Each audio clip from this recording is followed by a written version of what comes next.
নমস্কাৰ আপুনি চাই আছে লাইভ আৱাৰ মই জয়ন্ত মাধৱ গোস্বামী গৌৰৱ গগৈৰ বাসগৃহৰ সন্মুখত নিশা কংগ্ৰেছৰ উত্তাল প্ৰতিবাদ দলগাঁও সমষ্টিৰ ৰাজ্য দলক এৰি দিয়াৰ বাবে ক্ষোভ দলগাঁও এৰি নিদিয়াৰ হুংকাৰেৰে গৌৰৱ গগৈৰ ঘৰৰ সন্মুখত প্ৰতিবাদ কোনো কাৰণতে দলগাঁও ৰাজ্য দলক এৰি দিবলৈ সন্মত নহয় তৃণমূল কৰ্মী নিশা শতাধিক দলগাঁও কংগ্ৰেছ কৰ্মীয়ে সাব্যস্ত কৰে প্ৰতিবাদ গুৱাহাটীৰ গৌৰৱ গগৈৰ অজন্তা পথৰ ঘৰৰ সন্মুখত প্ৰতিবাদ স্ক্ৰিনিং কমিটিৰ বৈঠক সামৰি দিল্লীৰ পৰা উভতি আহিয়েই দলীয় কৰ্মীৰ বিদ্ৰোহৰ সন্মুখীন হ'ল গৌৰৱ গগৈ এই অজন্তা পথৰ বাসগৃহত শতাধিক তৃণমূল কংগ্ৰেছ কৰ্মী খবৰ ওলাইছে যে ৰাজ্যৰ দলক কংগ্ৰেছে দলগাঁও সমষ্টি এৰি দিব উল্লেখযোগ্য যে এই দলগাঁও সমষ্টিৰ পৰাই প্ৰায় 12 জনকৈ প্ৰাৰ্থিত্ব প্ৰত্যাশী আবেদন জনাইছে ৰাজীৱ ভৱনত গতিকে তেনেস্থলত এই সমষ্টিটো ৰাজ্যৰ দলক এৰি দিব বুলি এটা খবৰ ওলাইছে আৰু তাতেই এনেদৰে খৰ্গহস্ত হৈ পৰিল দলগাঁৱৰ কংগ্ৰেছ তৃণমূল কৰ্মীসকল আৰু গৌৰৱ গগৈ বাসগৃহৰ সন্মুখত আহি হুংকাৰ দিলে যে কোনো কাৰণতে দলগাঁও ৰাজ্যৰ দলক এৰি দিয়া নহ'ব একথা দলগাঁৱৰ এই মিত্ৰতা কেন্দ্ৰিক বিদ্ৰোহে কপালে গৌৰৱ গগৈৰ বাসগৃহ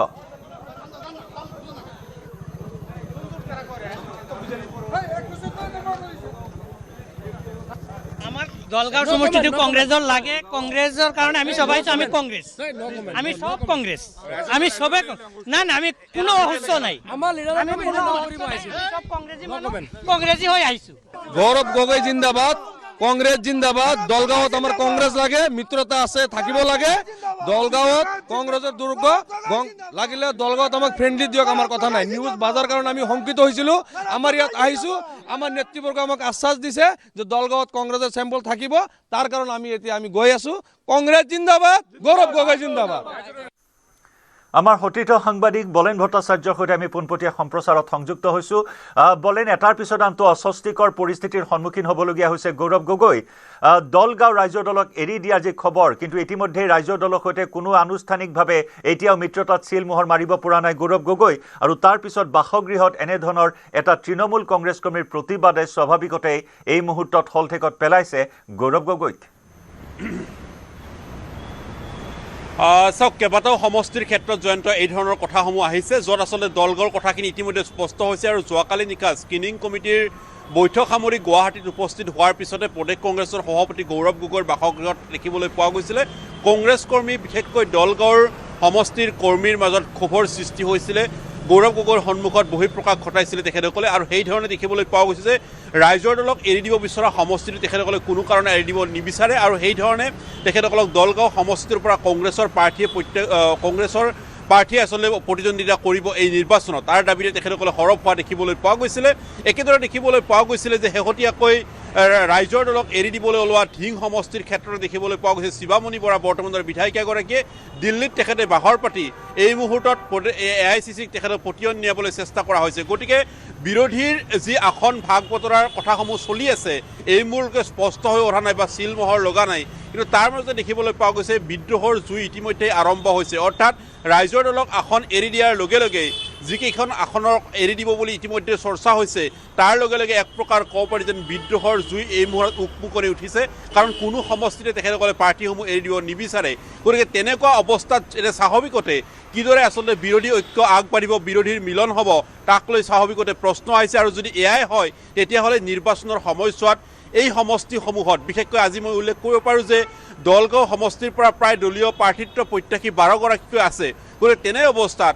যদি কেনেবাকৈ ৰাইজৰ দলক এই সমষ্টিটো এৰি দিয়া হয় তেতিয়াহ'লে ৰাইজৰ দলক এৰি দিয়াৰ লগে লগে এই 12 গৰাকী প্ৰাৰ্থিত্ব প্ৰত্যাশীয়ে যে চিপ্ৰাং ৰাজনীতি আৰম্ভ কৰিব এই কথাখিনি এক প্ৰকাৰ নিশ্চিত গতিকে এনেকুৱা অংকত কিদৰে আচলতে তেখেতসকলৰ ৰাইজৰ দল আৰু কংগ্ৰেছৰ এতিয়া মিলন হ'ব তাক লৈ স্বাভাৱিকতে প্ৰশ্ন হৈছে গতিকে কেইবাটাও প্ৰশ্ন এই মূৰত থিয় হৈছে যোৱাকালি নিশাৰ পৰিৱেশ আমি দেখুৱাইছিলোঁ প্ৰায় 1.5-2 ঘণ্টা সময় ধৰি একেথিৰে দেখিবলৈ পোৱা গৈছিলে দলগাঁৱৰ কংগ্ৰেছীসকলে প্ৰতিবাদী কাৰ্যসূচী ৰূপায়ণ কৰিছিলে ক্ষোভ উজাৰিছিলে আৰু তেওঁলোকে দাবী কৰিছিলে যে যিকোনো প্ৰকাৰে ৰাইজৰ দলক বিপৰীতে কংগ্ৰেছে সমষ্টিৰ প্ৰাৰ্থী হোক তাৰ তেখেতসকলে দাবী উত্থাপন কৰিছে আৰু যদি কংগ্ৰেছৰ প্ৰাৰ্থী দিয়া হয় তেখেতসকলে বিপুল ভোটত জয়লাভ কৰি আনিব বুলি তেখেতসকলে দাবী কৰিছে বলেন কোনকেইটা সংখ্যালঘু সমষ্টিক লৈ এতিয়াও এনেধৰণৰ সংঘাত আঁতৰা নাই কাৰণ কেইবাটাও সংখ্যালঘু সমষ্টি ইতিমধ্যে ৰাজ্যৰ দলে বিগ ব্ৰাদাৰ কংগ্ৰেছৰ পৰা বিচাৰি আছে 15টা সমষ্টিক লৈ নিজৰ স্থিতিত অটল হৈ আছে এতিয়াও অখিল গগৈ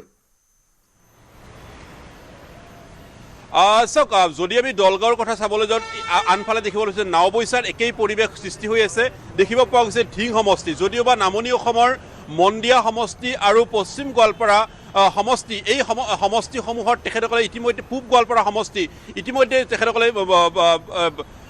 বন্ধুত্বমূলক প্ৰতিদ্বন্দ্বিতা হ'ব বুলি দুই সমষ্টিত উল্লেখ কৰিছে কিন্তু দলগাঁও নাওবৈচা আৰু ধিং এই তিনিটা সমষ্টিৰ ক্ষেত্ৰত এতিয়াও স্পষ্ট হৈ ওলোৱা নাই যদিওবা কোৱা হৈছে যে নাওবৈচাটো যদি কংগ্ৰেছক এৰি দিয়া হয় ধিং সমষ্টিত ৰাইজৰ দলে প্ৰতিদ্বন্দ্বিতা কৰিব কিন্তু দেখিবলৈ পোৱা গৈছে যে ধিং সমষ্টিত ৰাইজৰ দলে প্ৰতিদ্বন্দ্বিতা কৰিব বুলি এই মুহূৰ্তত যিখিনি কথা বতৰা চলিছে তাৰ মাজতে যোৱাকালিৰ খবৰ আহিছিলে যে শিৱামণি বৰা বৰ্তমানৰ বিধায়কগৰাকীয়ে তেখেতৰ সমষ্টি কৰ্তন হোৱা ফলস্বৰূপে বটদ্ৰৱা সমষ্টি কৰ্তন হোৱাৰ পিছতে তেখেতে ধিঙত প্ৰাৰ্থিত্ব প্ৰত্যাশীৰ বা প্ৰাৰ্থিত্ব বিচাৰি তেখেতে আবেদন কৰিছে গতিকে তেনে অৱস্থাত তেখেতে দাবী কৰিছে যে যদি কেনেবাকৈ ৰাইজৰ দলক এৰি দিয়া হয় তেতিয়াহ'লে সেই বৰ্তমানৰ বিধায়িকাগৰাকী ক'ত নিৰ্বাচনত প্ৰতিদ্বন্দ্বিতা কৰিব আৰু সেই হেতুকে তেখেতে AICCত এই মুহূৰ্তত নিজৰ ক্ষমতা নিজৰ তেখেতসকলৰ যি সতীৰ্থৰ বিধায়কক লগত লৈ তেখেতে এই মুহূৰ্তত হেঁচা প্ৰদান কৰিছে গতিকে এই মুহূৰ্তত ক'ব পাৰি যে বিৰোধী ঐক্যৰ কথাসমূহ যেতিয়াই আলোচনা কৰা হ'ল ৰাইজৰ দলক আসনসমূহ এৰি দিয়াৰ কথা চিন্তা চৰ্চা কৰা হ'ল তেনে অৱস্থাতে আহি পৰিছে আন এক জটিলতা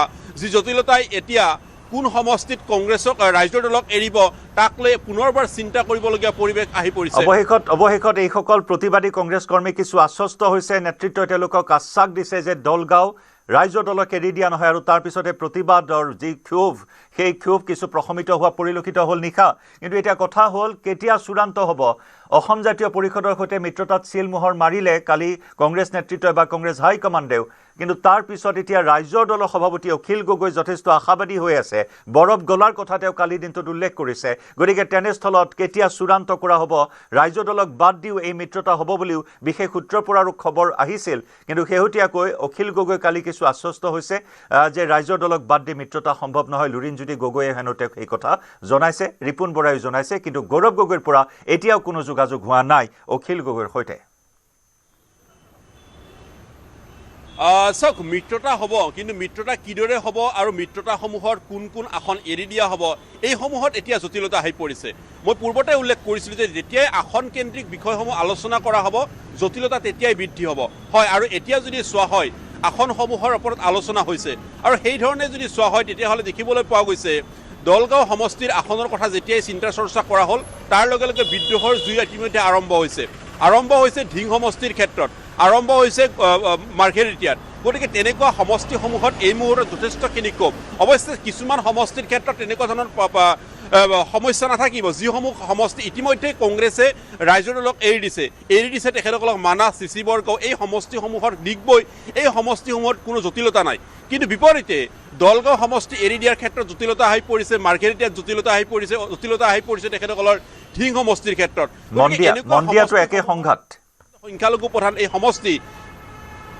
মন্দিয়াত একেই সংঘাত আৰম্ভ হৈছে যদিওবা তেখেতসকলে মন্দিয়া আৰু পূব গোৱালপাৰা এই দুই সমষ্টিৰ ক্ষেত্ৰত তেখেতসকলে বন্ধুত্বমূলক প্ৰতিদ্বন্দ্বিতা কৰিব বুলি এই মুহূৰ্তত দুই পক্ষই তেখেতসকলে সিদ্ধান্তলৈ আহিছে গতিকে ক'ব পাৰি যে কিছু সমষ্টিৰ যেতিয়া আলোচনা কৰিবলগীয়া হৈছে তেতিয়াই জটিলতাসমূহ বৃদ্ধি হৈছে অখিল গগৈ কৈছে যে বৰফ গলিছে হয় বৰফ গলিছে কিন্তু এই বৰফ কিমানলৈকে গলিব তাত কিন্তু প্ৰশ্ন ৰৈ গৈছে কাৰণ ইমান সহজ হৈ থকা নাই যে এই বিৰোধীৰ মিত্ৰতা আৰু যদি মন কৰা হয় দলগাঁৱৰ যিসকলে আজি যোৱাকালিৰ নিশাৰ ভাগত প্ৰদেশ কংগ্ৰেছৰ সভাপতিৰ ঘৰৰ সন্মুখত প্ৰতিবাদী কাৰ্যসূচী ৰূপায়ণ কৰিছে সেইসকলে ক্ষোভ উজাৰিছে সেইসকলে পুনৰবাৰ যদি তেখেতসকলৰ ৰাইজৰ দলৰ প্ৰাৰ্থী প্ৰক্ষেপ কৰা হয় তেতিয়াহ'লে তেখেতসকলক সমৰ্থন কৰিব বুলি মনে নকয় গতিকে তাৰ বিপৰীত ৰূপে কি হ'ব যে চিপ্ৰাং ৰাজনীতি হ'ব হয়তো নিৰ্দলীয় ৰূপে কোনো স্থানত প্ৰাৰ্থী প্ৰক্ষেপ হ'ব আৰু তাৰ পিছতে এক প্ৰকাৰ ক'ব পাৰি বিৰোধীৰ যিটো ভোট সেই ভোট বিভাজন হ'ব যদিওবা দলগাঁও সমষ্টিটো আপুনি যদি বহু বিভাজন কৰিবলৈ যোৱা হয় হয়তো বিৰোধীৰ কংগ্ৰেছ নহ'লে ৰাইজৰ দল নহ'লে হয়তো AUDFৰ হাততে থাকিব কিন্তু কথা ক'ব পাৰি যে যি ধৰণৰ আচলতে লক্ষ্য যি ধৰণৰ তেখেতসকলে অংক কৰিছিলে সেই অংকসমূহত যে জটিলতা আহিব এই কথাখিনি এক প্ৰকাৰ নিশ্চিত ধন্যবাদ বলে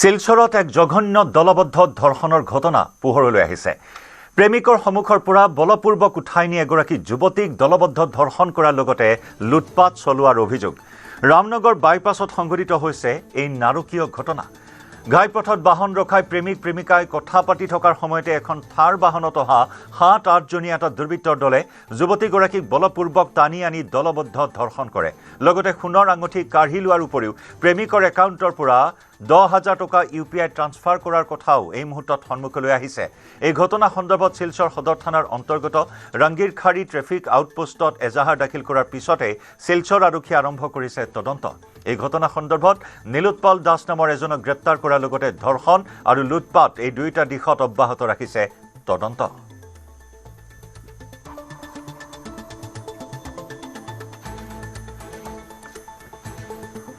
শিলচৰ বাইপাছৰ এটা কেছ হৈছিলে এইটো অলৰেডি কেছ ৰেজিষ্টাৰ্ড হৈছে 1 person অলৰেডি এৰেষ্টেড আৰু এজন পাৰ্চন আজি শ্বৰ্ট এৰেষ্ট হ'ব সেম কেছত আৰু আমাৰ এটা ৰিকুৱেষ্ট পাব্লিকলৈ থাকিব যে কেছটো অলৰেডি আণ্ডাৰ ইনভেষ্টিগেশ্যন আছে ভিক্টিমৰ মেডিকেল আমি কৰাইছোঁ ডেট ৰিপৰ্ট ইজ অলছ' এৱেইটেড তো এই বস্তুটো যাতে পাব্লিকে আনভেৰিফাইড ইনফৰমেশ্যনখিনি যাতে শ্বেয়াৰ নকৰে বিকজ বস্তুটো আণ্ডাৰ ইনভেষ্টিগেশ্যন আছে আৰু আমি গোটেইকেইটা এংগল চাই আছোঁ যোনটো এক্সটৰ্শ্যন ৰেপ এণ্ড চাম আদাৰ এংগলছ যোনটো থাকিব পাৰে কেছত তো টিল দ্য ইনভেষ্টিগেশ্যন ইজ ক্লিয়াৰ তো আমি পাব্লিকক ৰিকুৱেষ্ট কৰিম দে শ্বুড বি কাম আৰু একো এনেকুৱা পেনিক কৰিব লগা নাই তো আমাৰ এৰেষ্ট যোনখিনি বাকী আছে সেইখিনি ইমিডিয়েটলি হ'ব মেডিকেল রিপোর্ট এখনো পুলিশের কাছে আসেনি সেই মেডিকেল রিপোর্ট পাওয়ার পর পুলিশ ফার্দার ইনভেস্টিগেশন করবে একজন আসামি ওনারা অ্যারেস্ট করেছেন এবং ফার্দার ইনভেস্টিগেশন আমাদেরকে এসপি মহোদয় বলেছেন যে ওরা যত তাড়াতাড়ি সম্ভব এই ইনভেস্টিগেশন শেষ করবেন এবং এ ব্যাপারে দোষী যারা আছে সেই দোষীদেরও অ্যারেস্ট করা হবে আজি লখিমপুৰত মুকলি হ'ব লাভলীনা বৰগোহাঁই ক্ৰীড়া ক্ষেত্ৰ মুখ্যমন্ত্ৰী হিমন্ত বিশ্ব শৰ্মাই লখিমপুৰত মুকলি কৰিব আন্তৰ্জাতিক মানদণ্ডৰ ক্ৰীড়া ক্ষেত্ৰ লাভলীনাৰ নামেৰে নিৰ্মাণ কৰি উলিওৱা অত্যাধুনিক ষ্টেডিয়ামখন মুকলিৰ পূৰ্বে সজাই তোলা হৈছে আজি ষ্টেডিয়াম মুকলি অনুষ্ঠানত মুখ্যমন্ত্ৰী হিমন্ত বিশ্ব শৰ্মাৰ লগতে উপস্থিত থাকিব বক্সাৰ লাভলীনা বৰগোহাঁই আন্তৰ্জাতিক পৰ্যায়ৰ ক্ৰিকেট ফুটবল এথলেটিক্সৰ লগতে সকলো ধৰণৰ আন্তঃক্ৰীড়াৰ বাবে নিৰ্মাণ কৰি উলিওৱা হৈছে এই অত্যাধুনিক ক্ৰীড়া প্ৰকল্পটো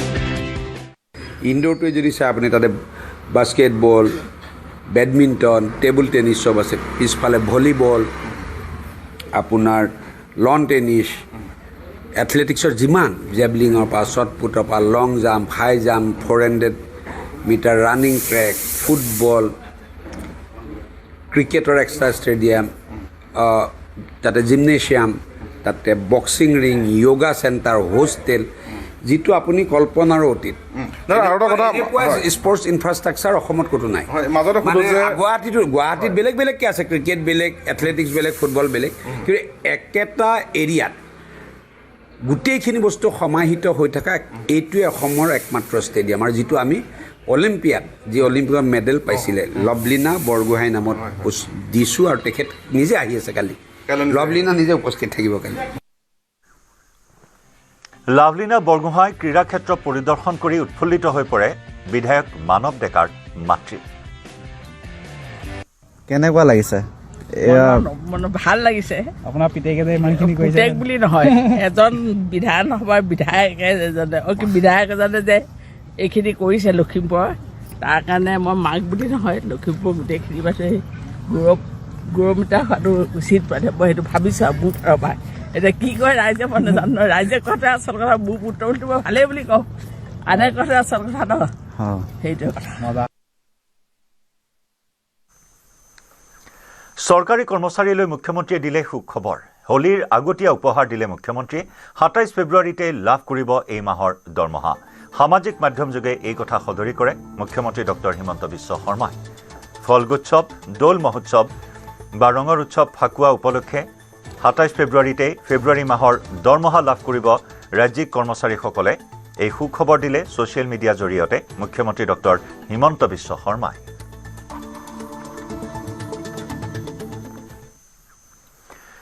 মৰিয়নিত মুখ্যমন্ত্ৰীয়ে কটাক্ষ কৰিলে গৌৰৱ গগৈক ভাৰত ফিলিপিনছৰ মৈত্ৰী গোটৰ দায়িত্ব গৌৰৱ গগৈক দিয়া সম্পৰ্কত মুখ্যমন্ত্ৰীৰ মন্তব্য গৌৰৱ গগৈক ভাৰত পাকিস্তানৰহে দায়িত্ব দিব লাগিছিল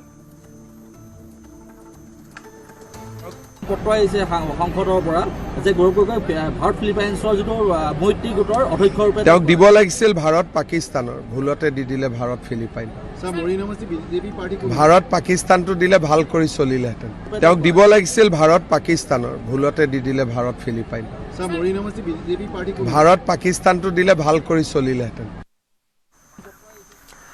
জুবিন গাৰ্গৰ ন্যায় প্ৰক্ৰিয়াক লৈও প্ৰতিক্ৰিয়া মুখ্যমন্ত্ৰীৰ জুবিন গাৰ্গৰ মৃত্যুৰ তদন্ত ফাষ্ট ট্ৰেক আদালতত কৰাৰ সম্পৰ্কে মন্তব্য আগবঢ়ালে মুখ্যমন্ত্ৰী ডক্টৰ শৰ্মাই ন্যায়াধীশ সলনি দাবী সম্পৰ্কত মুখ্যমন্ত্ৰীয়ে প্ৰতিক্ৰিয়া আগবঢ়াই ক'লে বৰ্তমান বিচাৰ প্ৰক্ৰিয়া সুচাৰুৰূপে চলিছে একাংশই অভিযুক্তক এতিয়াও জামিন নিদিয়া ন্যায়াধীশক সলনি কৰাটো বিচাৰে বিচাৰ প্ৰক্ৰিয়া খৰতকীয়া কৰোঁতে যদি অভিযুক্তই জামিন লাভ কৰে তেন্তে চৰকাৰ দায়ী নহ'ব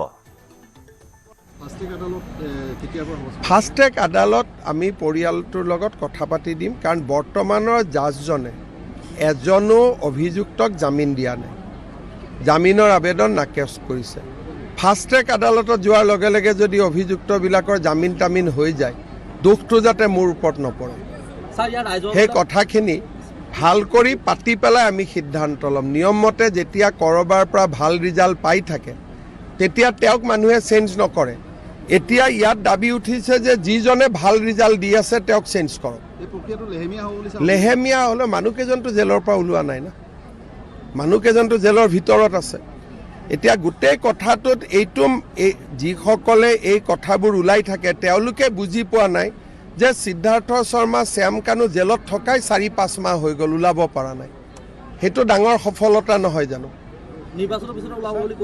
নিৰ্বাচনৰ পিছত ওলাব বুলি তেওঁলোকে কৈ থাকে যদি নোলায় তাৰমানে তেওঁলোকে গোটেই দুখটো ৰাজনীতিৰে চায় তেওঁলোকৰ জুবিনৰ প্ৰতি কোনো মৰম নাই তেওঁলোকৰ ৰাজনীতি কৰাটোৱে মেইন উদ্দেশ্য যদি নিৰ্বাচনৰ আগত ওলাবই পিছত ওলাবই তেওঁলোকে ভাল উকিল নিদিয়ে কিয় নোলাব পৰা ব্যৱস্থা কৰি অখিল গগৈৰ প্ৰসংগত প্ৰতিক্ৰিয়া মুখ্যমন্ত্ৰীৰ অখিল গগৈৰ সৈতে আমাৰ কথা নিমিলে অখিল গগৈক ওলোটা প্ৰকৃতিৰ মানুহ বুলি কটাক্ষ মুখ্যমন্ত্ৰী ডক্টৰ হিমন্ত বিশ্ব শৰ্মাৰ জুবিন গাৰ্গৰ ন্যায় সম্পৰ্কত অখিল গগৈৰ চাৰ্জশ্বিট দুৰ্বল বুলি কৰা মন্তব্যৰো সমালোচনা মুখ্যমন্ত্ৰীৰ দাবী জুবিনক ভালপোৱা মানুহৰ বিশ্বাস মোৰ ওপৰত আছে জুবিনক লৈ ৰাজনীতি কৰিব বিচৰাসকলৰ বিশ্বাস মোৰ ওপৰত নাই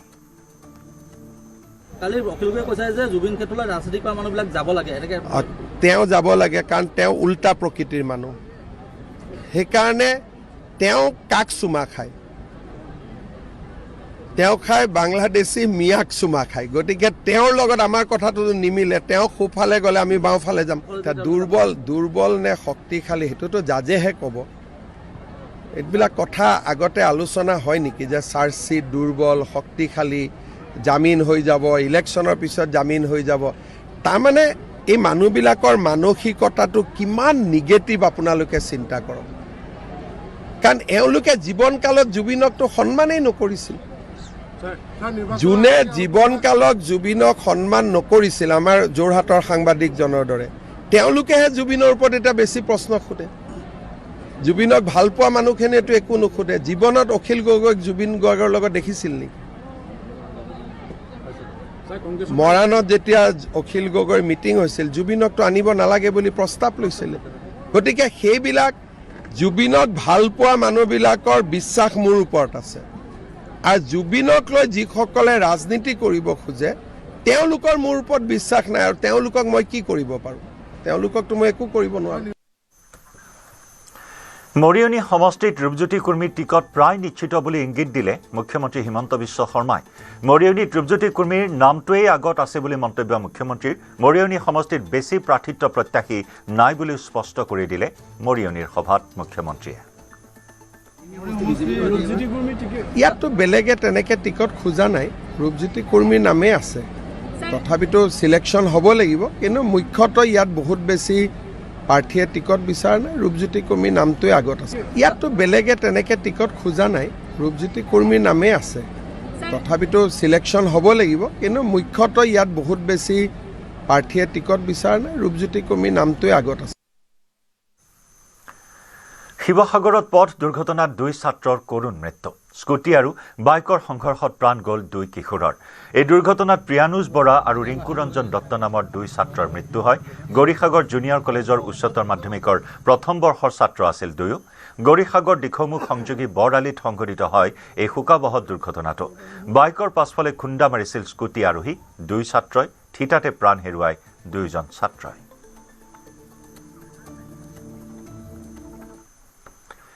পুনৰ শিক্ষক সমাজক লজ্জানত কৰা ঘটনা। গুৰু শিষ্যৰ পবিত্ৰ সম্পৰ্কত কালিমা সানিলে এগৰাকী প্ৰধান শিক্ষকে।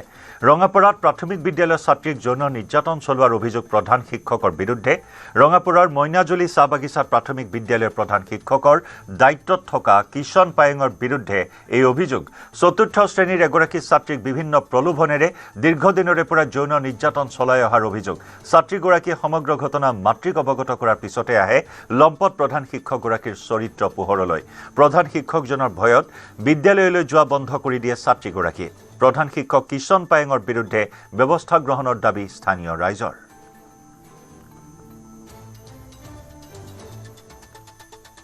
ছোৱালীটোক মানে আমাৰ যিজনী ইয়াতে প্ৰধান শিক্ষক আছে তেখেতে ধৰ্ষণ কৰিছে। আমি গম পাই পেলাই তেখেতৰ ঘৰত সিদিনা গৈছিলোঁ, কালি সোধ-পোছ কৰিলোঁ। তেখেতে মা আৰু ছোৱালীটোৱে ক'লে যে আগতো এনেকুৱা কৰিছে। আগত 2 মাহ আগতে এখন খেল পাতিছিলে মিতালী ফিল্ডতে, ইয়াৰ শিশু কিছুমান গৈছিলে। এই খেলৰ পৰা আহোঁতে ছোৱালীটোক বোলে লৈ আহিলে, বগানত থিয় কৰাই পেলাই তেতিয়াও তাৰ গাঁতত হাত দিছে বোলে। আমি দাবী জনাম যে তেখেতে যিখিনি কাণ্ড কৰিছে, জঘন্য কাণ্ড কৰিছে, তেখেতে স্কুলৰ পৰা যাব লাগে ইয়াৰ পৰা। আৰু এনেকুৱা টিচাৰ আমাক নালাগে, কিয় আমাৰ পোৱালীকেইটা ভৱিষ্যত আছে আৰু এইখিনি ভৱিষ্যত যাতে বেয়া নহওক।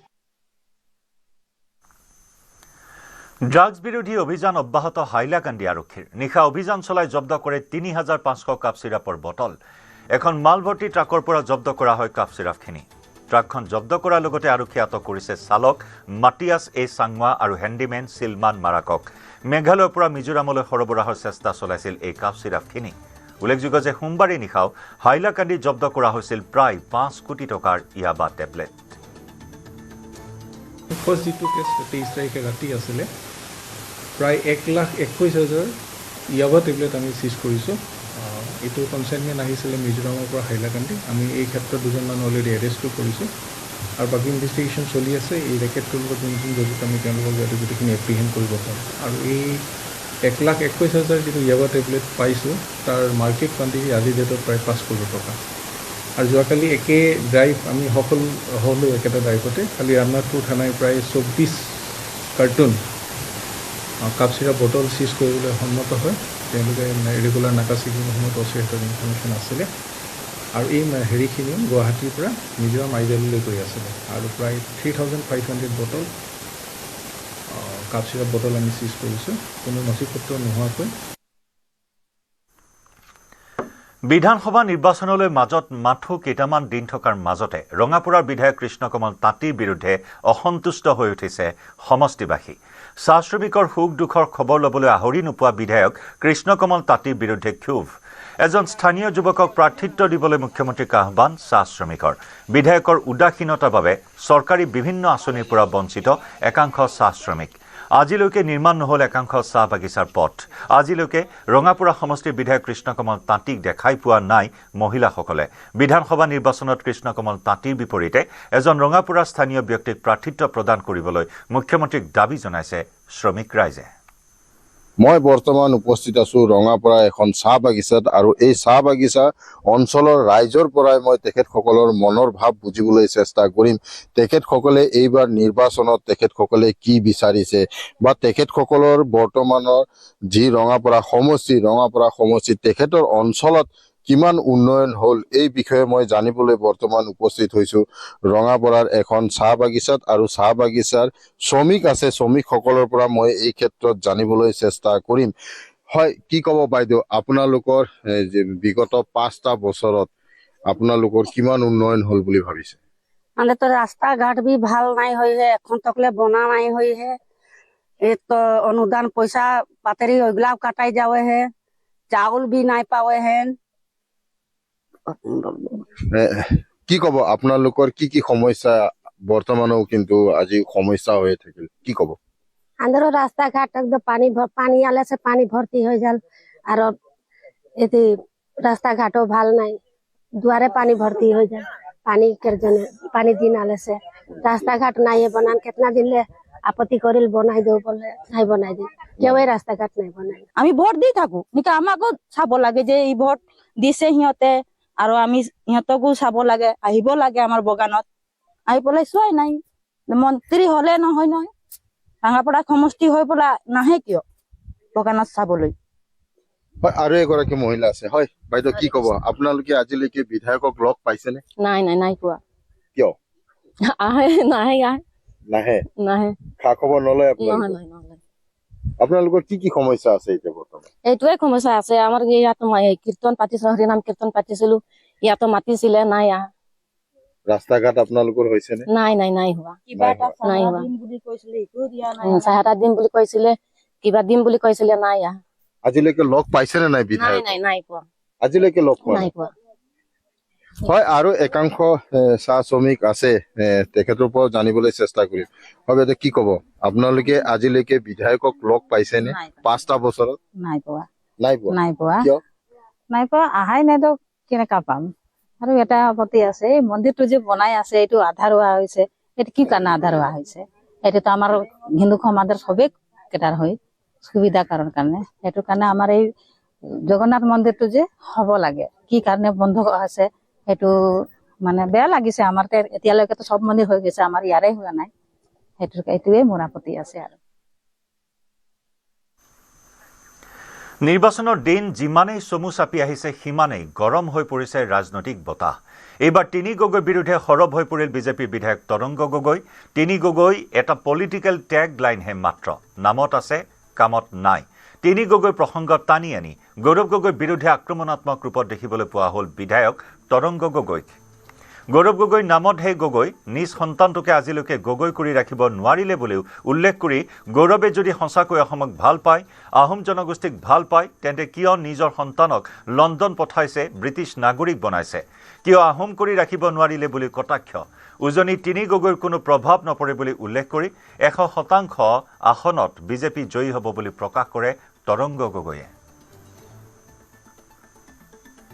তিনি গগৈ এটা টেগলাইন এটা পলিটিকেল টেগলাইন হয় কামত কোনো নাই সব নিজৰ স্বাৰ্থত কাম কৰে আজি গৌৰৱ গগৈ নামত গগৈ প্ৰত্যেকটো গগৈ কৰি ৰাখিব পৰা নাই প্ৰত্যেকটো গগৈ এখন আহোমটো কৰি ৰাখিব পৰা নাই যদি গৌৰৱ গগৈ ইমানেই আহোমক ভাল পাইছে প্ৰত্যেকটো কিয় আহোম কৰি নাৰাখিলে কিয় ব্ৰিটিছ কৰি দিলে আমাৰ আহোম ৰাইজে কি বিচাৰিছিলে যে গৌৰৱ গগৈ যেনেকৈ তৰুণ গগৈৰ পুত্ৰ গৌৰৱ গগৈ আজি অসমৰ ৰাইজৰ কাৰণে কাম কৰি আগবাঢ়ি গৈছে তো গৌৰৱ গগৈ পুত্ৰটো অসমৰ কাৰণে কাম কৰিব লাগিছিল হ'ব যদি বিচাৰে তেখেতৰ পুত্ৰটো লণ্ডন পঠাই দিলে ব্ৰিটিছ নাগৰিক কৰিলে পঢ়িব পঠা নাগৰিক কৰিলে তো এইবিলাক আমাৰ প্ৰশ্ন যে যদি কোনোবা ইমানে অসমক ভাল পায় গগৈ হৈ যদি আহোমক ভাল পায় নিজৰ ল'ৰাটোক কিয় ব্ৰিটিছ কৰি দিলে আমি কোনোবা ব্ৰিটিছ জন্ম আমি এইটোৱে ক'ব লাগে যে ঠিক আছে ঘৈণীয়েক ব্ৰিটিছগৰাকী বিয়া পাতি আমি আহোম কৰাইছোঁ সেইটো গৌৰৱৰ কথা হ'ব লাগে যে আমি 100 বছৰ গোলামী ইমান বছৰ গোলামী খাটিলোঁ ব্ৰিটিছৰ তো ব্ৰিটিছক আমি অসমীয়া কৰি দিলোঁ নিজে আকৌ ব্ৰিটিছে হৈ গৈছেগৈ তো সেই ধৰণৰ মেছেজবিলাক পলিটিকেল টেগলাইন হয় তিনি গগৈ দুই গগৈ মানুহে বিজেপিকে ভোট দিব উজনি অসমত কোনো এইবিলাকৰ প্ৰভাৱ নপৰে 100% ভাৰতীয় জনতা পাৰ্টি জয়ী হ'ব 28 ফেব্ৰুৱাৰীৰ পৰা আৰম্ভ হ'ব বিজেপিৰ জন আশীৰ্বাদ যাত্ৰা ঢেকিয়াজুলিৰ শিঙৰীৰ ঐতিহাসিক গুপ্তেশ্বৰ দেৱালয়ত পূজা অৰ্চনা কৰি মুখ্যমন্ত্ৰী হিমন্ত বিশ্ব শৰ্মাই শুভাৰম্ভ কৰিব জন আশীৰ্বাদ যাত্ৰাৰ গুপ্তেশ্বৰ দেৱালয়ৰ পৰা আৰম্ভ হোৱা জন আশীৰ্বাদ যাত্ৰা ঢেকিয়াজুলি সমষ্টিৰ বিভিন্ন স্থান পৰিভ্ৰমণ কৰাৰ পিছত বৰছলা তেজপুৰ ৰঙাপুৰা আৰু বালিপৰালৈ অগ্ৰসৰ হ'ব বিজেপিৰ জন আশীৰ্বাদ যাত্ৰাক লৈ ঢেকিয়াজুলিত চলিছে ব্যাপক প্ৰস্তুতি বিভিন্ন স্থানত তোৰণ পতাকা আৰু বেনাৰেৰে সজাই তোলা হৈছে অঞ্চলটো অহা 28 ফেব্ৰুৱাৰীত ৰাজ্যৰ মুখ্যমন্ত্ৰী ডক্টৰ হিমন্ত বিশ্ব শৰ্মাই বিজেপিৰ জন আশীৰ্বাদ যাত্ৰা কাৰ্যসূচী শুভাৰম্ভ কৰিব ঢেকিয়াজুলিৰ শিঙৰিস্থিত ইতিহাস প্ৰসিদ্ধ গুপ্তেশ্বৰ দেৱালয়ৰ পৰা। একাংশ লোক আছে স্থানীয়, তেওঁলোকৰ সৈতে কথা পাতিম। যিহেতু 28 ফেব্ৰুৱাৰীত মুখ্যমন্ত্ৰীগৰাকীয়ে ইয়াতে বিজেপিৰ জন আশীৰ্বাদ কাৰ্যসূচী শুভাৰম্ভ কৰিব, সেৱা অৰ্চনা কৰিব 28 ফেব্ৰুৱাৰীত মুখ্যমন্ত্ৰীগৰাকী। কি ক'ব বাইদেউ? মুখ্যমন্ত্ৰী আহিব, ভালে লাগিব। হয়, বিজেপিৰ যি জন আশীৰ্বাদ যাত্ৰা আৰম্ভ কৰিব, সেৱা অৰ্চনা কৰিব। কেনেকুৱা অনুভৱ? কেইদিন পূৰ্বে আহিছিলে মুখ্যমন্ত্ৰী? আহিছিলে, ভালে লাগিছিলে। আহিলে আৰু আহিব 28 তাৰিখে। 28 তাৰিখে মানুহ বহুত হ'ব ইয়াত। বহুত হ'ব। কি ক'ব? নিৰ্বাচন আহিছে, ভালে হ'ব। হয়, কেনেকুৱা এইবাৰ ইলেকশ্যন? ভাল হ'ব। হয়, কি আশা কৰে এইবাৰ? বিজেপি চৰকাৰ জিতিবই। বিজেপি মুখ্যমন্ত্ৰীগৰাকীক এবাৰ আৰু লগ পাব 28 তাৰিখে। আকৌ লগ পাম, আকৌ ভাল লাগিব। আপুনি স্থানীয় ইয়াৰে।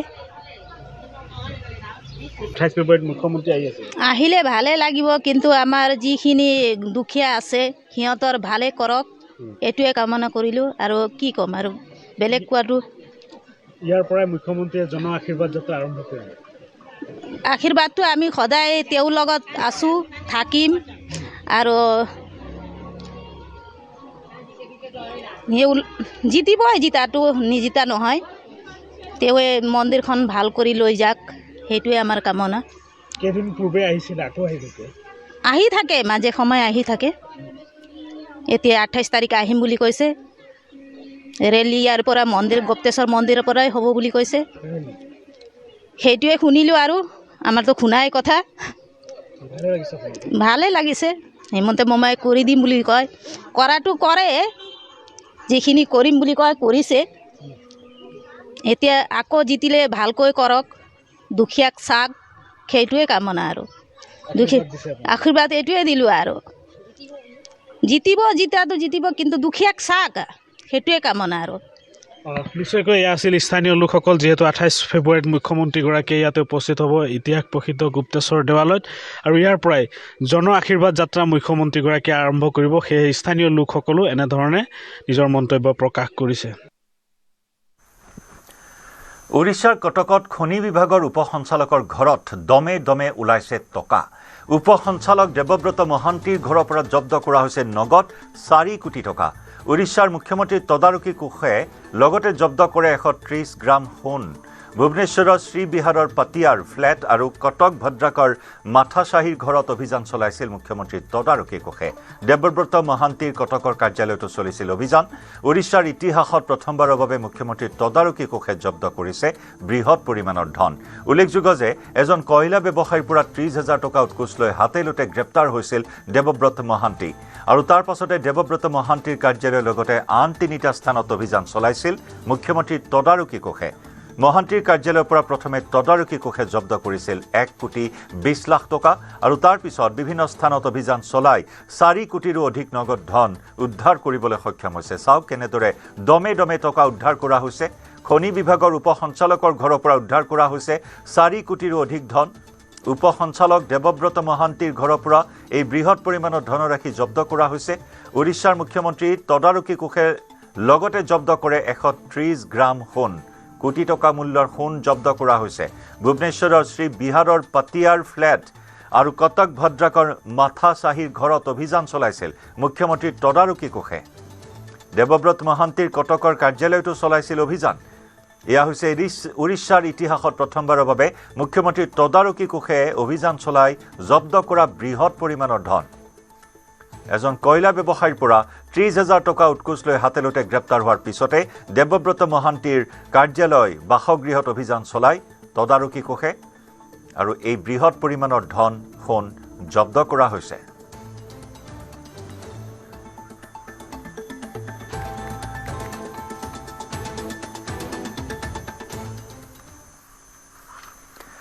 ডিব্ৰুগড়ৰ পশ্চিম বাছবাৰীত বিধ্বংসী অগ্নিকাণ্ড।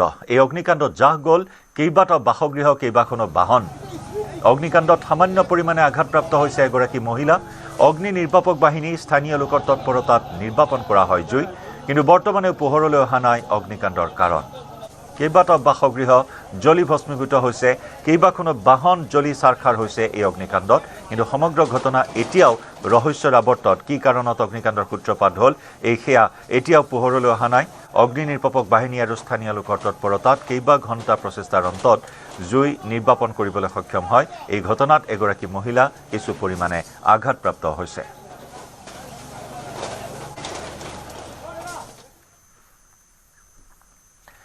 T20 বিশ্বকাপৰ ছেমি ফাইনেলত ইংলেণ্ড। ছুপাৰ 8ত পাকিস্তানক পৰাস্ত কৰি ছেমিত প্ৰৱেশ কৰিলে ইংলেণ্ড।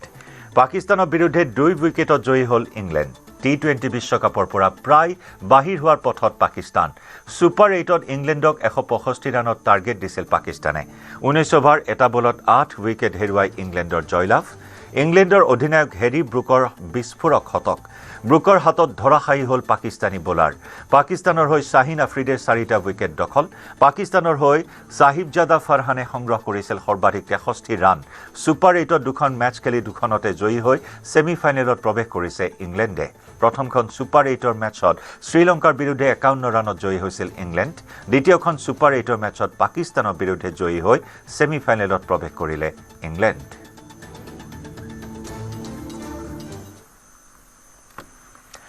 মহাপুৰুষ শ্ৰীমন্ত শংকৰদেৱ বিশ্ববিদ্যালয়ৰ 6ষ্ঠ দীক্ষান্ত সমাৰোহ পাঞ্জাবাৰীস্থিত শ্ৰীমন্ত শংকৰদেৱ কলাক্ষেত্ৰত অনুষ্ঠিত কৰা হয়। এই সমাৰোহৰ বিশ্ববিদ্যালয়ৰ আচাৰ্য ভৱেন্দ্ৰনাথ ডেকাৰ অনুমতিৰ পিছতে শুভাৰম্ভ কৰা হয় অনুষ্ঠানৰ। সমাৰোহৰ মূল ভাষণ দাঙি ধৰে বিশ্ববিদ্যালয়ৰ উপাচাৰ্য অশোক কুমাৰ বৰাই। অনুষ্ঠানত মুখ্য বক্তা হিচাপে উপস্থিত থাকি বক্তব্য প্ৰদান কৰে NECTRARৰ সঞ্চালক প্ৰধান ডক্টৰ অৰুণ কুমাৰ শৰ্মাই। সমাৰোহত বিশিষ্ট সাহিত্যিক নগেন শইকীয়াক সন্মানীয়ভাৱে ডিলিট ডিগ্ৰী আৰু বিশিষ্ট বিজ্ঞানী দীনেশ চন্দ্ৰ গোস্বামীক DSc ডিগ্ৰী প্ৰদান কৰা হয়। সমাৰোহত বিশ্ববিদ্যালয়ৰ 8 গৰাকীক স্নাতক, 721 গৰাকীক স্নাতকোত্তৰ, 79 গৰাকীক PhD, 21 গৰাকী শিক্ষাৰ্থীক PG ডিপ্ল'মা প্ৰদান কৰা হয়। 800 কিমান ইয়াত degree, master degree, bachelor degree বিভিন্ন ষ্ট্ৰীমত আৰু কিছুমান ডিপ্ল'মা পাইছে, কিছুমান চাৰ্টিফিকেট কোৰ্চ আছে, গোটেইবিলাক ইয়াত দিয়া হৈছে। আণ্ডাৰ গ্ৰেজুৱেট ডিগ্ৰী দিয়া হৈছে, গ্ৰেজুৱেশ্যন দিয়া হৈছে, মাষ্টাৰ ডিগ্ৰী দিয়া হৈছে বিভিন্ন ছাবজেক্টত।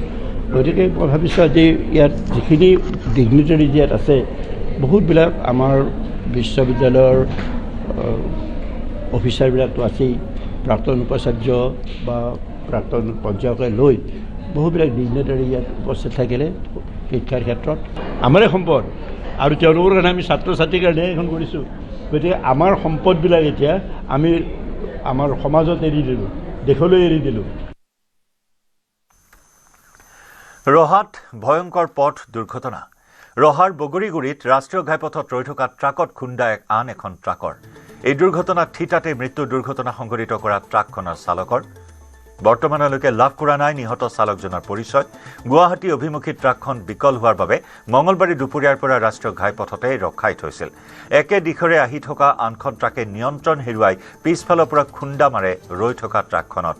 ইতিমধ্যে ঘটনাস্থলীত ৰহা আৰক্ষী উপস্থিত হৈ মৃতদেহ উদ্ধাৰ কৰি মৰণোত্তৰ পৰীক্ষাৰ বাবে প্ৰেৰণ কৰে।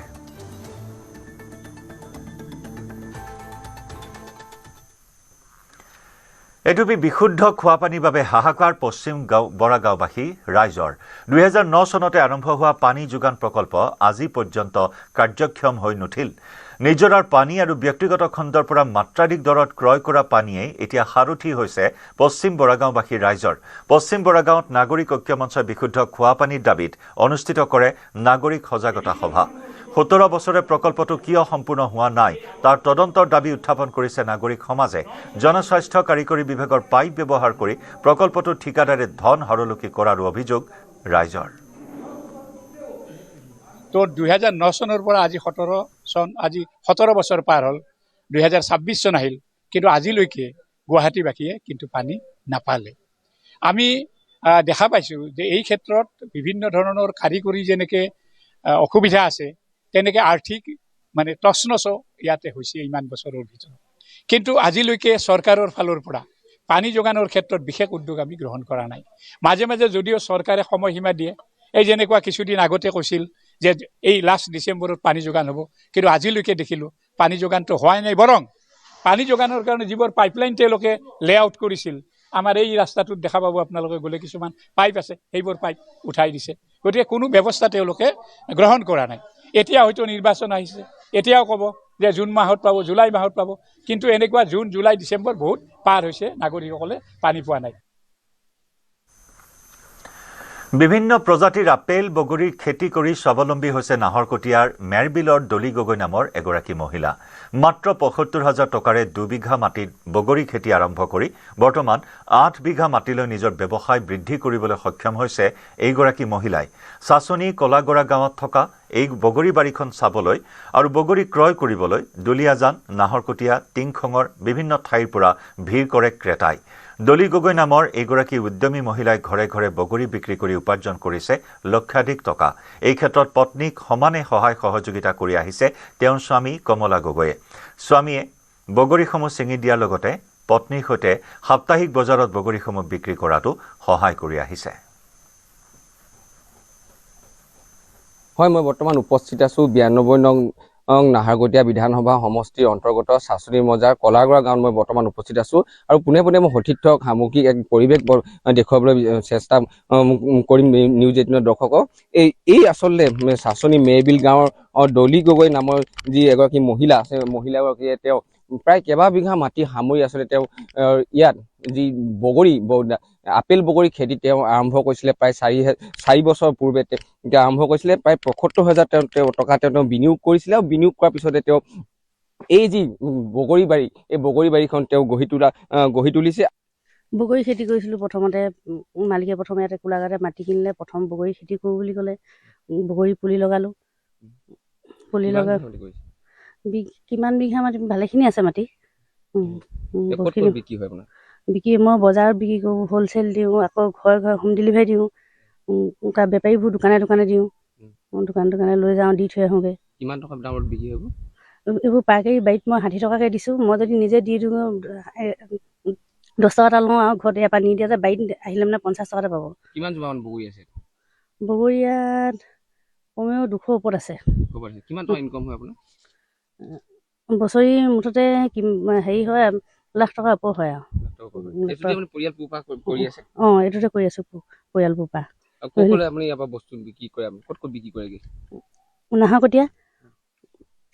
নাহৰকটীয়া বজাৰত যাওঁ তাৰপৰা খাটুৱা বজাৰত মেৰবিল বজাৰত হালোৱা দেওবাৰ বজাৰত নিজে যাওঁ মই স্কুটি লৈ গ্ৰাহকৰ সহায় বহুত ভাল আছোঁ আজি এতিয়ালৈকে কমেও ৩০ কেজিমান গৈছে বিক্ৰী বেপাৰী আনিছে দৈনিক কিমান বিক্ৰী হয় দৈনিক ১ কুইণ্টেল ১.৫ কুইণ্টেল তেনেকৈ যায় বিক্ৰী হয় মই পুনৰবাৰ কৈছোঁ আচলতে চাচনিৰ যি মেৰবিলৰ যি ডলি গগৈ নামৰ এই মহিলাগৰাকীয়ে তেওঁ যি আপেল বগৰী তেওঁ উৎপাদন কৰি পেলাই তেওঁ স্বাৱলম্বী হোৱাৰ পথত তেওঁ গৈছে আৰু এটা কথা ক'ব লাগিব আপুনি ইয়াত কেইটা প্ৰজাতি আপুনি বগৰী আপোনাৰ পোৱা যায় ৫টা প্ৰজাতি কি আছে এইকেইটা থাইলেণ্ড গ্ৰীণ বল সুন্দৰী আপেল বগৰী এনেকুৱাই আছে 5টা নাম ঠিক আছে উন্নয়নৰ টোপোলা লৈ যোৰহাটলৈ মুখ্যমন্ত্ৰী হিমন্ত বিশ্ব শৰ্মা আজি শুভ উদ্বোধন কৰিব উত্তৰ পূৰ্বাঞ্চলৰ প্ৰথমখন মহিলা বিশ্ববিদ্যালয়ৰ নতুন ভৱন ২৮ কোটি টকা ব্যয় সাপেক্ষে যোৰহাটৰ কলিয়াপানীত নিৰ্মাণ কৰা হৈছে এই বিশ্ববিদ্যালয়খন উন্নয়নৰ টোপোলা লৈ যোৰহাটলৈ মুখ্যমন্ত্ৰী হিমন্ত বিশ্ব শৰ্মা আজি শুভ উদ্বোধন কৰিব উত্তৰ পূৰ্বাঞ্চলৰ প্ৰথমখন মহিলা বিশ্ববিদ্যালয়ৰ নতুন ভৱন ২৮ কোটি টকা ব্যয় সাপেক্ষে যোৰহাটৰ কলিয়াপানীত নিৰ্মাণ কৰা হৈছে এই বিশ্ববিদ্যালয়খন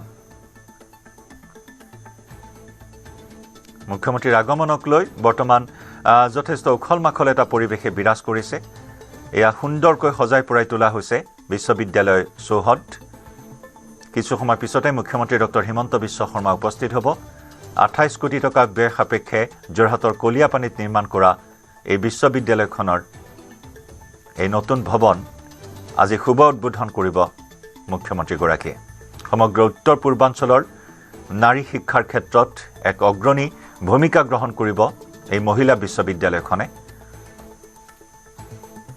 নাৰীৰ অধিকাৰ নাৰীৰ শিক্ষা আগবঢ়াই নিয়াৰ ক্ষেত্ৰত এটা বিশেষ ভূমিকা থাকিব এই বিশ্ববিদ্যালয়খনৰ উত্তৰ পূৰ্বাঞ্চলৰ প্ৰথমখন মহিলা বিশ্ববিদ্যালয়ৰ এয়া নতুন ভৱন মুখ্যমন্ত্ৰীৰ আগমনক লৈ বৰ্তমান উখল মাখল পৰিৱেশে বিৰাজ কৰিছে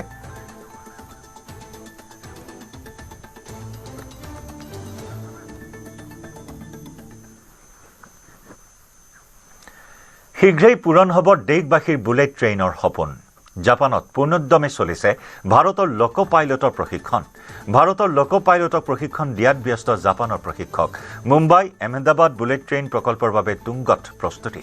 জাপানৰ পৰা শক্তিশালী কাৰিকৰী আৰু আৰ্থিক সহায় লৈ আগবাঢ়িছে অভিলাষী মুম্বাই আহমেদাবাদ হাই স্পীড ৰেল কৰিডৰৰ কাম। কৰিডৰ নিৰ্মাণৰ গতি বৃদ্ধি পোৱাৰ লগে লগে হাজাৰ হাজাৰ কিলোমিটাৰ নিলগত জাপানত সূচনা হৈছে আন এক যাত্ৰাৰ, য'ত ভাৰতীয় ৰেলৱে বিষয়াসকলে দেশৰ প্ৰথম চিনকানেশ্যন পাইলট হ'বলৈ প্ৰশিক্ষণ লৈছে। এয়া দেশৰ প্ৰথম চিনকানচেন পাইলট হ'বলৈ প্ৰশিক্ষণ লৈছে ভাৰতৰ লোক পাইলটে। গতি, নিখুঁততা আৰু সুৰক্ষাৰ বাবে বিশ্বজুৰি পৰিচিত জাপানীজ চিনকানচেন প্ৰযুক্তি ব্যৱহাৰ কৰি নিৰ্মাণ কৰা হৈছে এই তীব্ৰবেগী কৰিডৰ। এই সন্মানীয় দায়িত্বৰ বাবে ভাৰতীয় ৰেলৱে আৰু মেট্ৰ' ব্যৱস্থাৰ পৰা 15জন মিড কেৰিয়াৰ ৰেলৱে পেছাদাৰীক নিৰ্বাচিত কৰা হৈছে। জাপান আন্তঃৰাষ্ট্ৰীয় সহযোগিতা সংস্থা চমুকৈ জাইকা আৰু JR ইষ্টৰ দৰে জাপানৰ প্ৰতিষ্ঠানৰ সহযোগত এই প্ৰশিক্ষণ প্ৰদান কৰা হৈছে। শেহতীয়াকৈ প্ৰশিক্ষণ কাৰ্যসূচীৰ এটা ভিডিঅ'ই ব্যাপক চৰ্চা লাভ কৰিছে। ইয়াত এজন ভাৰতীয় লোক পাইলটে জাপানৰ বিখ্যাত পইণ্ট এণ্ড কল সুৰক্ষা কৌশলৰ অনুশীলন কৰা দেখিবলৈ পোৱা হৈছে। এই পদ্ধতিত চালকসকলে শাৰীৰিকভাৱে যন্ত্ৰ আৰু সংকেতসমূহলৈ আঙুলিয়াই দি মৌখিকভাৱে তেওঁলোকৰ অৱস্থান নিশ্চিত কৰে। এই ব্যৱস্থাই মানুহৰ দ্বাৰা হোৱা ভুল হ্ৰাস কৰাত সহায় কৰে আৰু পৰিস্থিতিৰ প্ৰতি সচেতনতাও বৃদ্ধি কৰে। ই অপাৰেটৰক সকলো সময়তে সজাগ আৰু মানসিকভাৱে জাগ্ৰত হৈ থাকিবলৈ বাধ্য কৰে।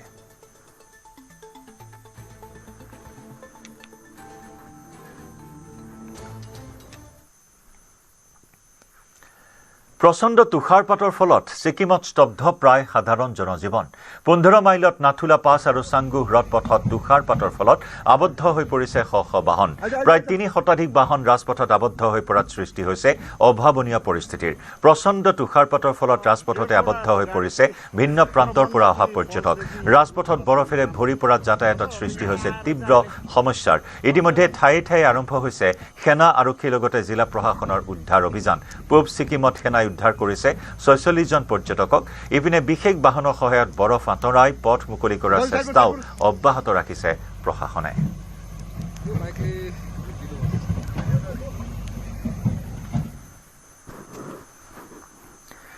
25 বছৰৰ তলৰ ভোটাৰক বিজেপিৰ সোঁতলৈ অনাৰ প্ৰয়াসেৰে জেন জি ভোটাৰৰ কাষ চাপিব বিজেপি।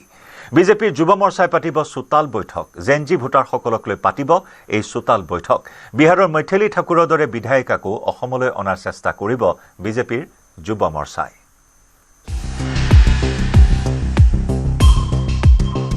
জেন জি ভোটাৰৰ কাষ চাপিব বিজেপি। 25 বছৰৰ তলৰ ভোটাৰক বিজেপিৰ সোঁতলৈ অনাৰ প্ৰয়াস। বিজেপিৰ যুৱ মৰ্চাই পাতিব চোতাল বৈঠক। যুৱ প্ৰজন্ম আৰু আজিৰ দিনত যাক জেন জি জেনেৰেশ্যন বুলি কয়, তো এই জেনেৰেশ্যনটোক আমি ভাৰতীয় জনতা পাৰ্টিৰ পক্ষত কৰিবৰ কাৰণে বা ভাৰতীয় জনতা পাৰ্টিৰ হৈ কাম কৰিবৰ কাৰণে কেনেকৈ আকৃষ্ট কৰিব পাৰোঁ, যিমান পাৰোঁ সিমান তললৈকে যাম। গ্ৰাউণ্ডৰ আমি যিমান নতুন ভোটাৰ আছে, নৱ ভোটাৰ আছে, তেওঁলোকক কেনেকৈ আমি কানেক্ট কৰিব পাৰোঁ। যুৱ চপাল বৈঠক আমি মেক্সিমাম কৰোৱাৰ কাৰণে আজি টাৰ্গেট দিছোঁ যে ইয়াৰ পিছত গৈ জিলা সভাপতিসকলে মণ্ডল সভাপতিসকলৰ লগত বহি এটা প্লেন কৰিব আৰু আমাৰ যি সমূহ বুথ আছে এই সমূহ বুথবিলাকত আমি যাতে অতি কমে এখনকৈ বৈঠক কৰিব পাৰোঁ, তাৰ কাৰণে আমি টাৰ্গেট লৈছোঁ। নিৰ্বাচনলৈ 1.5 মাহ বাকী থকা অৱস্থাত কংগ্ৰেছৰ দিনৰ ব্লেক এণ্ড হোৱাইট পৃথিৱীৰ ইতিহাস খুচৰিব যুৱ মৰ্চাই। 2016ৰ পূৰ্বৰ অসম আৰু এতিয়াৰ অসমৰ মাজৰ পাৰ্থক্য প্ৰতিজন জেন জি ভোটাৰক বুজাই ভোট আদায় কৰিব বিজেপিয়ে। যেনেকুৱাকৈ আগতে আমি গণিতত পাইছিলোঁ কেন্দ্ৰবিন্দু, তো আমাৰ ভাৰতীয় জনতা যুৱ মৰ্চাৰ কাৰণে কেন্দ্ৰবিন্দুটো হ'ল 2016 চন। 2016 চনৰ আগৰ অসমখন, 2016 চনৰ পিছৰ অসমখন। আজিৰ প্ৰজন্মটোক জেন জি জেনেৰেশ্যনক আমি সেইটো বুজাব লাগিব যে তেওঁলোকে আজি যিখন অসম দেখিছে 2016 চনৰ আগৰ অসমখনত তেনেকুৱা পৰিস্থিতি নাছিল।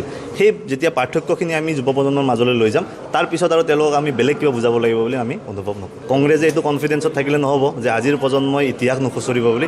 আমি ইমাৰ্জেঞ্চিৰ পৰা ইতিহাস খুচৰিম অসম আন্দোলনলৈকে, অসম আন্দোলনৰ পৰা 2001 চনৰ পৰা 2016 চনলৈকে। 2016 চনৰ পিছৰ অসমখনটো আমি দেখামেই আমি কি কৰিছোঁ, কি আমি উন্নয়ন কৰিছোঁ, কিন্তু কংগ্ৰেছে কি নকৰিলে তাৰ বিষয়ে আমি যুৱ প্ৰজন্মৰ মাজলৈ লৈ যাম। নিৰ্বাচন বুলিলে সমাজৰ প্ৰতিটো স্তৰৰ ভোটাৰক সাঙুৰি লয় বিজেপিয়ে। মহিলা, যুৱ আৰু কৃষক সমাজৰ ভোট যাতে আদায় কৰিব পাৰি তাৰ বাবে নিৰ্বাচনৰ পূৰ্বে বিজেপিয়ে লৈ আহিছে বিশেষ পদক্ষেপ। এইবাৰো তাৰ ব্যতিক্ৰম হোৱা নাই। সেইবাবে ৰাজ্যৰ 18 পৰা 25 বছৰ বয়সৰ জেন জি ভোটাৰৰ বাবে যুৱ মৰ্চাই আয়োজন কৰিব যুৱ চোতাল বৈঠক। নিৰ্বাচনৰ প্ৰচাৰত জেন জি ভোটাৰক আকৰ্ষণ কৰাৰ বাবে বিহাৰৰ মেথিলি ঠাকুৰৰ নিচিনা বিধায়িকাকো অসমলৈ অনাৰ চেষ্টা কৰিব যুৱ মৰ্চাই। আমাৰ দায়িত্ব আছে যুৱ মৰ্চা। আমাক দলে নিৰ্দেশনা দিছে যে যুৱ প্ৰজন্মৰ মাজত কেনেকৈ যাব লাগে।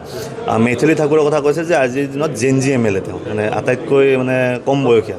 গতিকে আমি বিচাৰিম যে তেখেত ইয়াত আহক আৰু আমি যদি কিবা অনুষ্ঠান আয়োজন কৰোঁ তেখেতে আহিম বুলি কয় আমি নিশ্চয় সেই অনুষ্ঠান তেওঁলোকক পাৰ্টিচিপেট কৰাম। কিন্তু এইবিলাক সিদ্ধান্ত পাৰ্টীয়ে ল'ব। আমাৰ কামল পাৰ্টীয়ে যিটো নিৰ্দেশনা দিব, সন্মানীয় ৰাজ্যিক সভাপতি মহোদয়, সন্মানীয় মুখ্যমন্ত্ৰী মহোদয়ৰ পৰা যি নিৰ্দেশনা দিব তাক আখৰে আখৰে ধৰাতললৈ লৈ যোৱাটো আমাৰ প্ৰধান দায়িত্ব। হিৰকজ্যোতি মালাকাৰৰ report, news 18 Assam north east.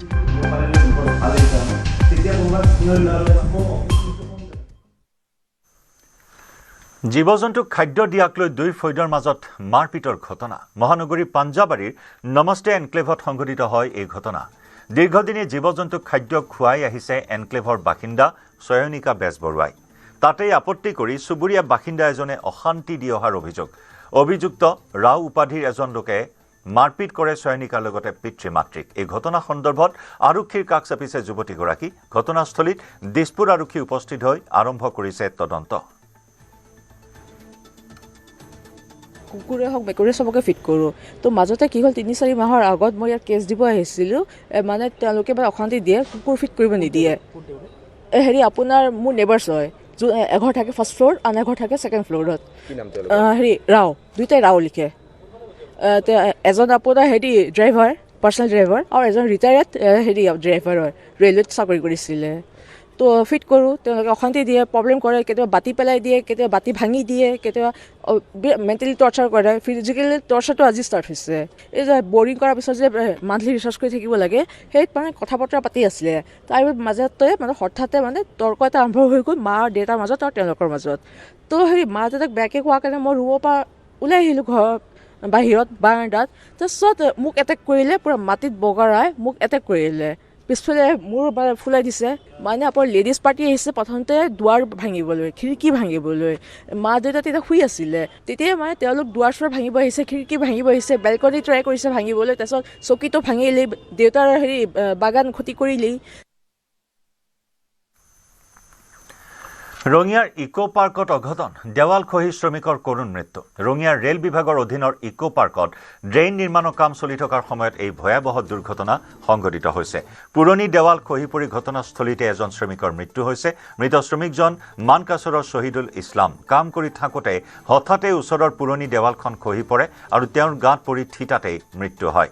প্ৰাথমিক তথ্য অনুসৰি এই দুৰ্ঘটনা এক্সেভেটৰৰ চালকৰ ভুলৰ বাবে ঘটা বুলি অভিযোগ উত্থাপন হৈছে। এক্সেভেটৰেৰে কাম কৰাৰ সময়ত দেৱালৰ ওপৰত অত্যাধিক চাপ পৰি বা ভুল পদ্ধতিৰে খনন কৰাৰ ফলত দেৱালখন অস্থিৰ হৈ খহি পৰা বুলি অভিযোগ উত্থাপন। এই ঘটনাই স্থানীয় লোকৰ মাজত তীব্ৰ শোকৰ সৃষ্টি কৰিছে। নিৰাপত্তাৰ মানদণ্ড পালন নকৰাৰ বাবে শ্ৰমিকৰ জীৱন বিপন্ন হোৱাৰ অভিযোগ উত্থাপন হৈছে। প্ৰশাসনে ঘটনাত তদন্ত আৰম্ভ কৰিছে বুলি জানিব পৰা হৈছে।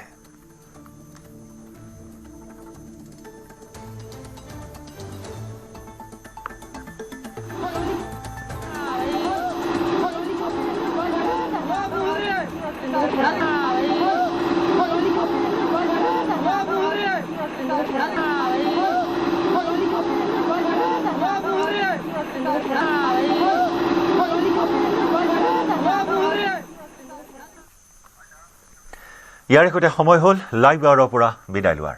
নমস্কাৰ।